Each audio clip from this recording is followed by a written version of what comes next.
tuuli ja peegitada.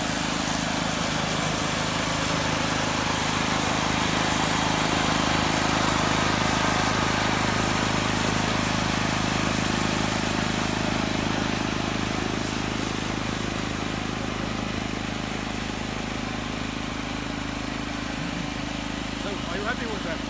Quite. Ma mõtlesin, mida te siin nüüd ikka teete, et suur hulk rahvast ja